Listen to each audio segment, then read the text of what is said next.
அஸ்ஸலாமு அலைக்கும் வரஹ்மத்துல்லாஹி தஆலா வபரகாத்துஹு. கண்ணியத்திற்குரிய இஸ்லாமிய சொந்தங்களே, நபிகள் நாயகம் ஸல்லல்லாஹு அலைஹி வஸல்லம் கூறுகின்றார்கள், மன் ஸல்லல் பர்தைனி தஹலல் ஜன்னா. தொழுகையிலே இரண்டு தொழுகை குளிர்ச்சியான தொழுகை, குளுமையான தொழுகை.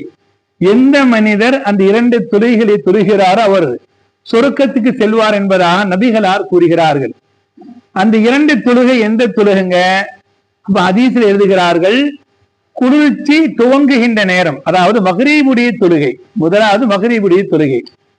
இரண்டாவது குளிர்ச்சி குளுமை முடிகின்ற நேரம் ஃபஜ்ருடைய தொழுகை என்பதாக ஹதீஸில் எழுதுகிறார்கள்.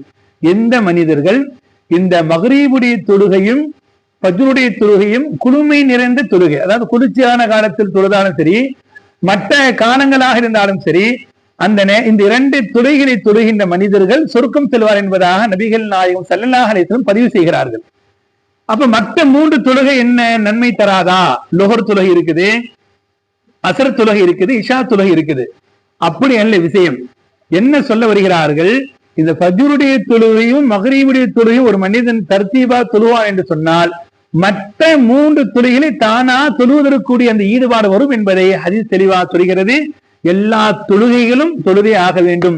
இஸ்லாத்துடைய அடிப்படை என்பது தொழுகைதான் என்பதை மறந்துவிடக் கூடாது. 5 நேரம் தொழுகின்ற பாக்கியத்தோடு ரஹ்மான் நம் அனைவருக்கும் தருவானா. அஸ்ஸலாமு அலைக்கும் வரஹ்மத்துல்லாஹி தஆலா வபரகாத்துஹு.